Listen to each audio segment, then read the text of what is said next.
N-teletotomer. This, I think I want us to look at this a bit later. So you can have the N-teletotomer and you can have the N-pi-totomer, where we are saying the N-teletotomer is the most popular one, is the one which binds the H2 receptors. N-pi-totomer binds the H, is important in H1 receptor binding. But we'll look at that later. All we are saying is when we talk about the N-teletotomer, we can have the N-teletotomer. N-teletotomer is when the nitrogen at position 3 is the one which carries the hydrogen. The N-pi-totomer is when the nitrogen at position 2 is the one which is carrying the hydrogen. It is definitely, it is a slightly, at pH 7.4, it will be ionized. pH 7.4 is the physiological pH, and we are saying it will form a monocation. That is, the aliphatic amino group will be protonated physiological pH. The histamine accepts a second proton and forms a dication. We are going to look at that again in a minute. The stereochemistry or structural considerations too, and you find that it can exhibit stereochemistry. It can exhibit stereochemistry. It can either have what we call the transconformer, and the transconformer is what is less steric, has less steric hydrons, and this transconformer binds to both H1 and H2 receptors. Remember, I said we're looking at both H1 and H2. H2 mainly for anti-ulcer drugs, H1 for anti-allergic drugs. So you can see that the two receptors are different. They are responsible for different pharmacological activities. You also have the gauge conformer, and the gauge conformer, this is stabilized by ion dipole interaction, and it can bind the H2, H3 receptors, not the H1 receptor. I want now to be able to even move on fast before, so that when we look at it here, we will understand first of all the ionization. We are starting from here. This is our histamine. This is the NT, which is N-telecomfort totomer. This is the teletotomer, whereby this hydrogen is the one which, that hydrogen is the one which is this nitrogen number 3, position 1, 2. Let's count it. Position, I think we start here. Position 1, position 2, position 3, position 4, position 5. I believe that's how we count it. Let us say position 1, 2, 3. So the position 3 nitrogen, or even 1, 2, 3, 4. 1, 2, 3, 4. So this teletotomer is where that nitrogen is the one which is protonated. And if, so that is the nitrogen which is protonated.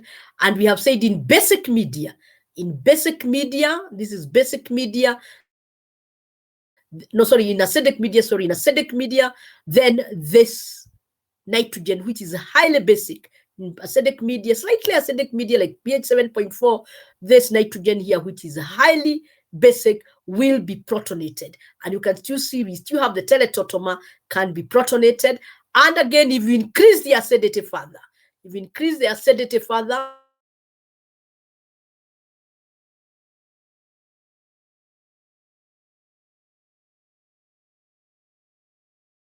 base, it's a much weaker base because it is attached to delocalized electrons within a double bond, and therefore the nitrogens here within the lone pair participate in the delocalization of that double bond. So this nitrogen is a little bit weaker in terms of its specificity. But if you increase the acidity, as you can see, increase of acidity, then that proton nitrogen can be protonated to give you a dication. But this cannot happen in the body because this will be strongly acidic. Then now, once you have that protonation, then now here is the totomer.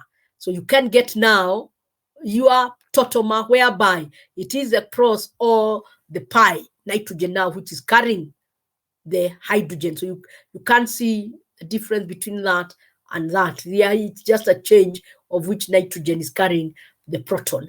Then from there now, if you increase the basicity a bit, you decrease the acidity, increase the basicity a bit, then this will lose its proton. And now again, we will have our histamine. Both of them are ionized, but one, of course, having this is now what we were talking about, the tautomerization.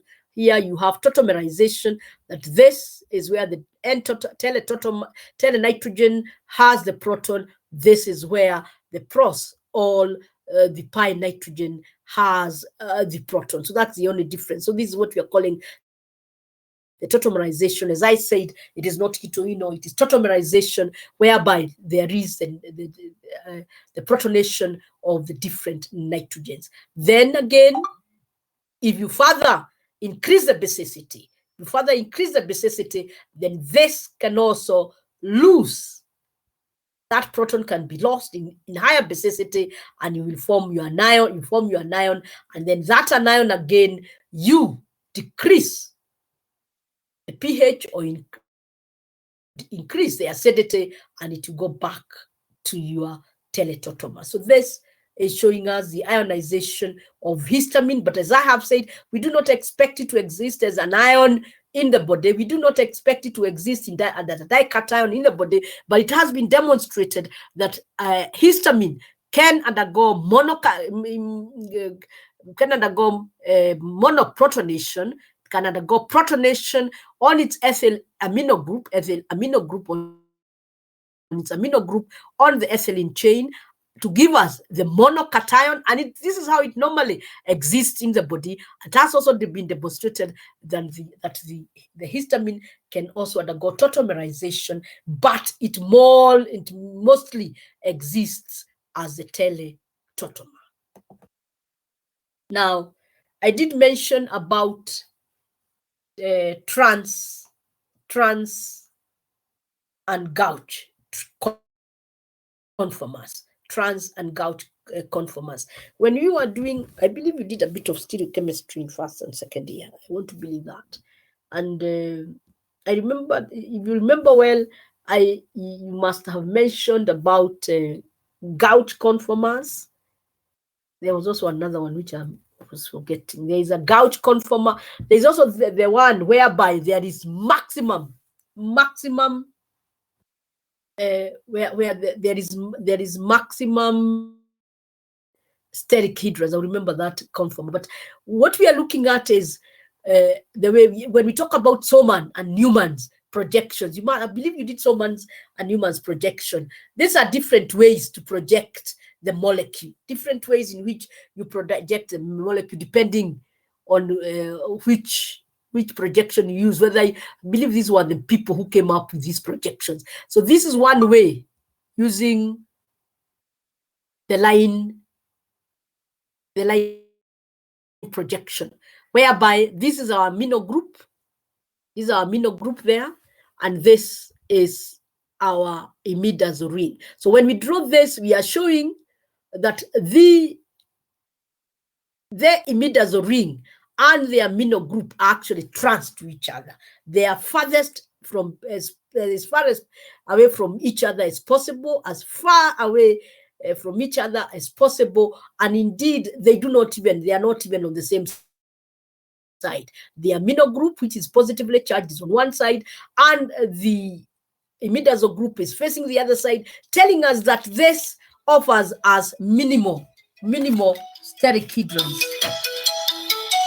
Just 1 minute.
sorry again for the interruption. So we are saying the sawhorse projection. This is a sawhorse projection where we are saying we use projection. We're using the line projection, and we are saying in the trans isomer, this is a trans isomer, you find that the amino group and the imidazole ring are farthest from each other. This is the same, this is a different type of projection. This is one we call the Newman's projection, whereby this represents one of the carbon atoms that is further away from you, and this one represents the other carbon atom. So you can see you have this imidazole ring.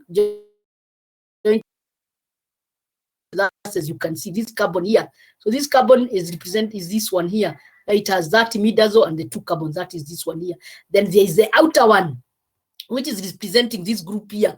Where again on the outer one, if you look at it, you have that amino group attached, and that hydrogen and that hydrogen. So it is just a different way of showing the structure of this the histamine. You can, and you in both of this is the trans isomer. This is a trans isomer, and the trans isomer, whether represented by the sawhorse or the Newmans, is where the amino group, the imidazole group and the amino group seem to be farthest from each other and are also on opposite sides. Then we do have the gauche isomer, because these isomers are only, the difference is the steric hydrons they cause.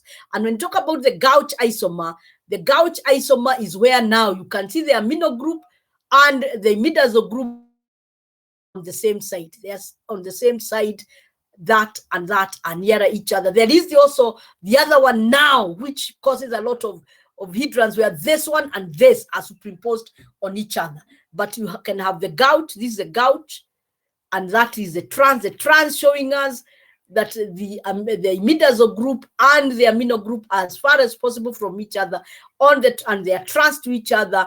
The gauche showing us they are cis to each other. Now we are saying that it was this trans isomer. The trans isomer of histamine is the one which was responsible for maximum activity, and that's all we are saying. I needed to go there so that we are saying gauche conformer stabilized, trans conformer less steric hydrons binds. So the less steric hydrons, and it's the one which binds the receptors we want, both the H1 and H2 receptors. The gauche conformer was found to bind the H2 and H3 receptors, and about 80% of the histamine monocation exists in aqueous solution that binds the receptors. Even in physiological pH, we expect the histamine to exist as the monocation. The teletotomer, hydrogen on the telenitrogen, permits binding with, as we said, mainly with the H1 and H2 receptors. The teletotomer. However, tautomerism does not appear to be important in H1 binding, but does appear to be important in H2 interaction. We'll be able to see that. So we are saying the tautomerism is more important for the anti-ulcer, that H2 interaction, but not mainly for H1 interaction. Electron donating groups on carbon 5 increase the teletotomer, while electron withdrawers increase the pi-totomer. So these electron withdrawing groups, mainly you see them when we are talking about the H2 blockers, because we have said it does not matter which tautomer exists for the tautomer. The tautomerism does not really affect the H1 binding. So we have looked at that.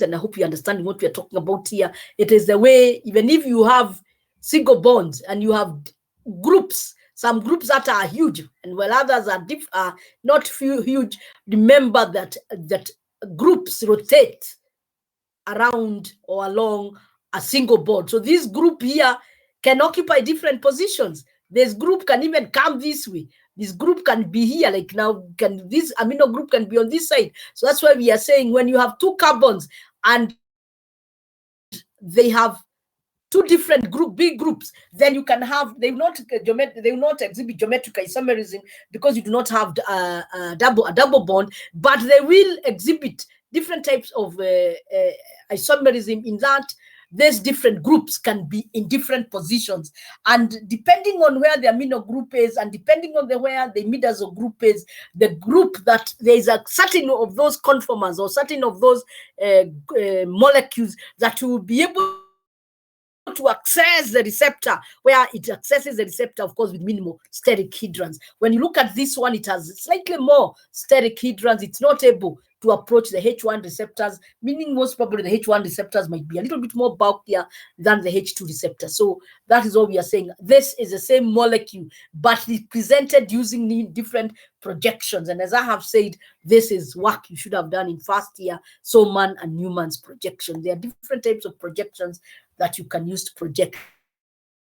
So Sohor's and Newman's projections of histamine, the trans conformer has less steric hindrance, but the gauge conformer is stabilized by an ion dipole interaction. What are we saying? We are only saying, if you look at this group here, this is positive. When you look, it is near. So these two groups are near each other. So the stabilization of this conformer is through the ion dipole interaction. Remember, the dipoles are slightly positive or negative charges that are developed in molecules because of the rotation of the electrons. Remember, like the electrons that are surrounding the nitrogen, they will continue rotating, and in their rotation, sometimes there will be more on one side than the other side. Once they're in one side more than the other side, you will get pockets of electron deficiency, and you can get pockets of electron excess. Where you have pockets of electron excess, you will have a negative. Where you have a pockets of electron deficiency, you have a positive. Those are the dipoles. That whenever you have an atom, you have electrons that go around that atom. Because remember, we say the electrons are found in orbitals. So those electrons going round, they can continue going round, and their distribution can vary as they go round. And as they go around that atom, there may, or the nucleus, as they go around the nucleus, there may be times a certain portion of that molecule is positive, a certain portion is negative. Those are the dipoles. So the minute when you can get this molecule and it has next to this amino group, positive amino group, it has a negative dipole, then there will be dipole ionic bonds. And those dipole ionic bonds will stabilize this molecule because of the steric hindrance. Because if we have a lot of steric hindrance, these molecules will have a tendency of repelling each other because of the steric hindrance. But when you look at that molecule, because also the amino group has a positive charge, and the emitters group can develop negative dipole moments, then the negative dipole moments and the positive charge on the amino group can interact and therefore hold that molecule together. But that will mean that molecule be at a higher energy level than, of course, the trans isomer. So the gauge conformer must be at a slightly higher energy level than the trans conformer, and therefore not as good as the trans conformer, because this must be stabilized by bonds that are being formed. Or there is steric hindrance. You have steric hindrance that is trying to push these the two groups away from each other, but there is also the attraction. So you can see there are those opposing forces making the gauge conformer have slightly higher energy than the gauge conformer have slightly higher energy than the trans isomer. It is believed that the H1 and H2 receptors bind the trans conformer. This is based on the observation that if you do substitution on the alpha or beta methyl, so alpha or beta methyl histidine are unable to assume their trans conformation and are weak agonists at both the H1 and H2 receptors. Alpha and beta methyl histamine are strong H3 agonists, thus the H3 receptor must bind the gauge conformation. Or we are saying, if you look at our histamine again, looking at our histamine,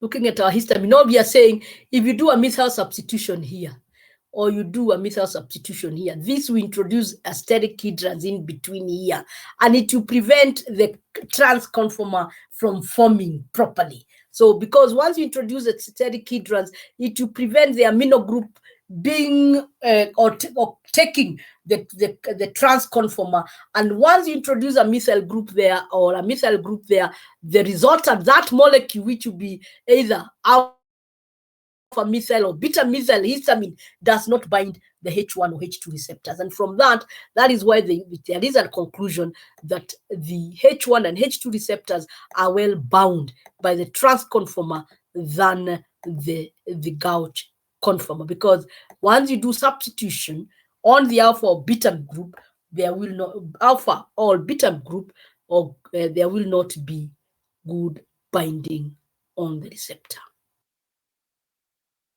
H1 receptor agonists, but remember, we really do not require the agonists. They really do not have much pharmacological activity. They can have slight activity, but not much. Side chain, the N-methyl and dimethyl are active but weaker. So if you can replace one of the hydrogens with a methyl group or with a dimethyl group, and they are still active but weaker, then larger alkyl groups are not well tolerated, because again, remember, it has to be able to form the trans conformer. The more the steric hydrons, the harder it is to form the acceptable conformer. The activity decreases in the order amino group greater than the primary amine, greater than the secondary amine, greater than the quaternary amine. So primary, secondary, tertiary, quaternary. So primary greater than the secondary, greater than the tertiary, greater than the quaternary. Branching the side chain decreases potency. So we are only saying those, and you can understand that once you do changes in this group, you change this, you make it more a bit bigger. You put substituents here, methyl or whatever groups you put, then you prevent this. The resultant drug or the resultant molecule will not form the trans isomer that we want, and the trans conformer is the conformer that well binds the receptor, as opposed to the gauge or the other conformers. Ring modification. So you can do ring modifications also. Ring modifications produce, for example, 1-methyl derivatives are inactive. If you put 1-methyl derivatives, they are inactive. So you cannot replace that hydrogen with a methyl group. If you do so, it does not allow for activity, I believe, because that will block the tautomerism. It looks like the tautomerism is also a requirement for activity. The 2-methyl substituents make H1 selective. You put 2 methyls, we are numbering from that. 2-methyl, there are H1 selective. 3-methyl derivatives are very H1 and H2, 3-methyl, weak H1 and H3. 4 substitution causes H2 selective. So if you substitute 4 substitution causes H2 selective electron. So we will see that when we are looking at the H2 antagonists, and we will realize when we're looking at the H2 antagonists that this group here, the ethyl amine chain, the ethyl amino chain, was changed to be an electron withdrawer for increase in H2 blockade. H2 blockade, that's where we are saying if we do a substitution here, not because you can see this carbon, that's why I have to explain. This carbon is already satisfied 1, 2, 3, 4. So if you do it, we are talking about substitution on the side chain. If you do a substitution on the side chain and add an electron withdrawer, if we add an electron withdrawer, it means it will further decrease. It will further decrease the nucleophilicity of the nitrogen, and therefore the possibility. So it would further decrease the nucleophilicity of that, and therefore increase. That's what we are saying. To increase the nucleophilicity, or to decrease, to make this group here more positive. So once you withdraw electrons, it will make it more positive and therefore increase its electrophilicity. So if you increase the electrophilicity of this group, it means you increase. When we attract electrons, let's get it correct. When you attract electron, you're making it positive. When you make it positive, it is an electrophile. Yes, it is an electrophile. And since it is an electrophile, it should be given with because we need to get it very correct. 5 substitution causes 4 substitution causes H2 selective electron withdrawal favor. Because once we put an electron withdrawer here, draw electrons, and therefore this will be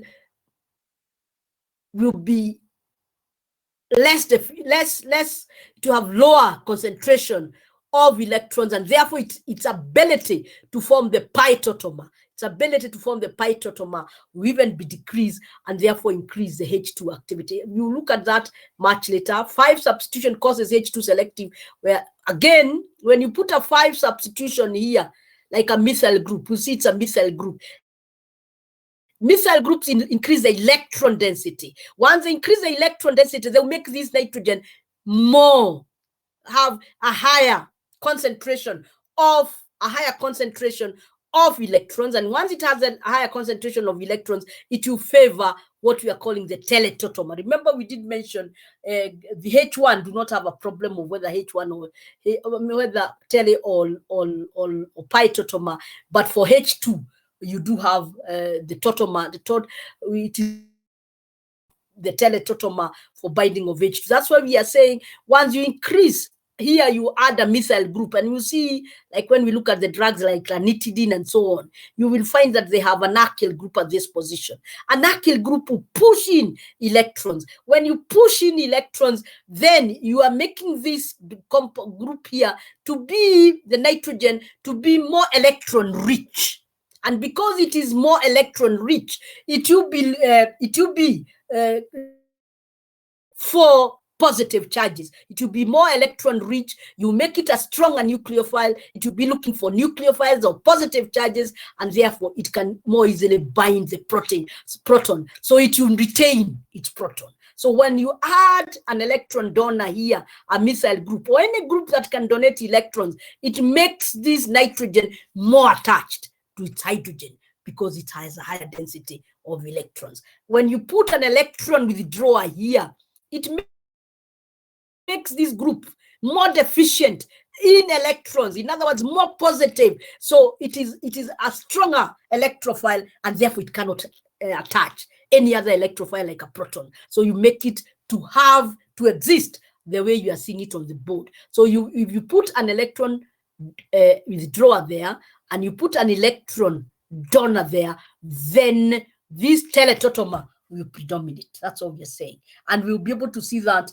more when we look at the H2 antagonist, which we have said the H2 antagonist, the H2 antagonist, as we will see, will also be favored by the teletautomer more than the pi tautomer.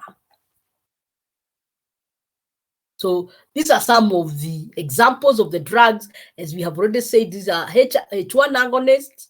Those are H2 agonists. As we have said, here you see we have put a methyl group there. That means our group is pushing in electrons and allowing for the teletautomer to be in higher concentration. And that's all we are saying. We have also said for H3, when you put a substituent there, it allows for the gauge conformer, and the gauge conformer binds the H3 receptors more than the H1 and H2. H1 and H2 preferably require the trans conformer more than the gauge conformer. So this, of course, if you put a sulfur there, as we said, a sulfur electrons, and of course that we are saying is a H1 agonist. Again, this we had already mentioned that when you put a methyl group there, that example, or that the resultant molecule is more of the H1 agonist than the others. So what is most important, of course, as I have said, the agonists have really not much activity because they will trigger those allergic reactions, but I think they are used when we are testing the effectiveness of allergic compounds. I'll check it properly, but they have very little application, because more often than not, they will actually, if you give an agonist, it will trigger an allergic reaction.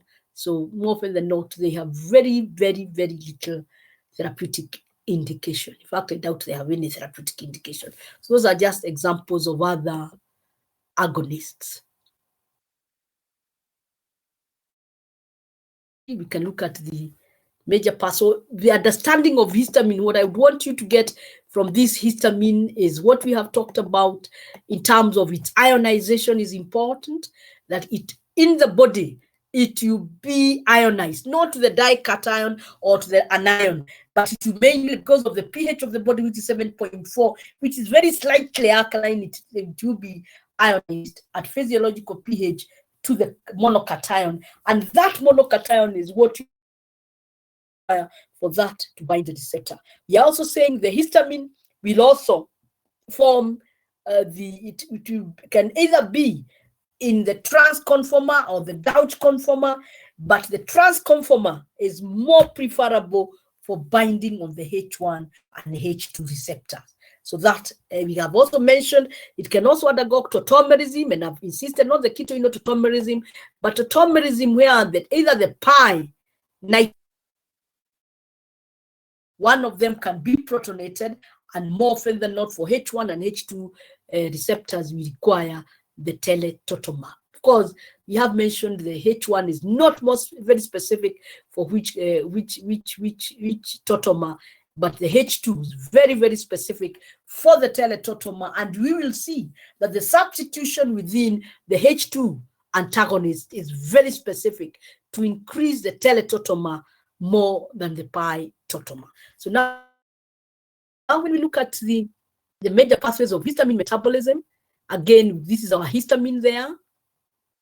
It can undergo diamino, it can undergo oxidation of this group there, and if oxidative deamination of that group there. When you get oxidative deamination, you get the aldehyde. So deamination, small intestine, liver, kidney, and monocytes can undergo by the diamine oxidase to get us the carbohydrate. And then, of course, imidazoacetaldehyde. When you get that aldehyde, it can undergo again further oxidation to give us imidazoacetic acid, that group. And of course, that group, the carboxylic acid, can undergo again conjugation to give us imidazoacetic acid riboside. So conjugation usually with ribose. That's very specific for histamine. So that is just oxidative deamination of that. Or it can first undergo N. So the methyl group, the amino group here can undergo N-methylation.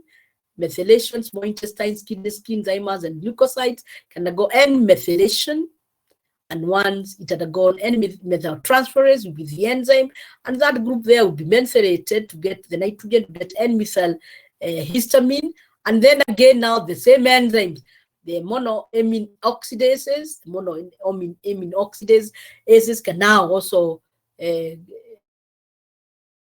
oxidize, because it's the amino group, just as they oxidize the noradrenaline and adrenaline. So you can have monoamine oxidases, and once you get the monoamine oxidases, then you have again the amino group changing into carboxylic acid, N-methylimidazoacetic acid, or N-methyl histamine.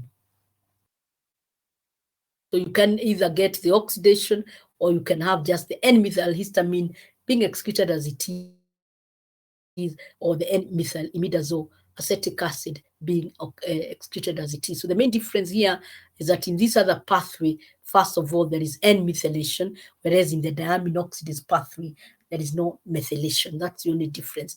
Of course, the histamine can also be excreted as histamine itself, and a very small percentage, because of course it has the amino group, it has these nitrogens which give it a bit of hydrophilic nature, and therefore it can't be excreted the way it is. But more often than not, it will undergo of the amino group to finally give us the carboxylic acid, which is then removed from the body. I think it's already 12:25. I think we have done enough for today.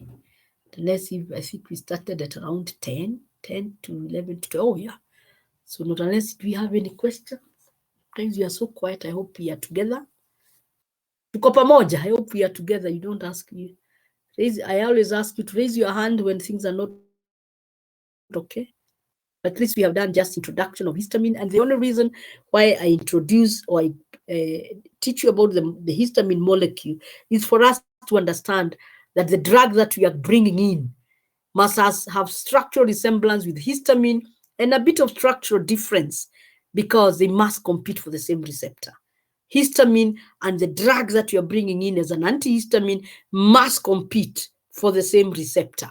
But one, which is the antihistamine, not have any intrinsic activity. The antihistamine will bind the receptor and a little bit more strongly so that it doesn't leave quickly, and then it does not have any intrinsic activity. So it does not trigger that receptor to bring us any physiological activity. The histamine itself binds the receptor and triggers that activity, and of course brings us the negative effect. So that's why it's important for us to understand the histamine molecule.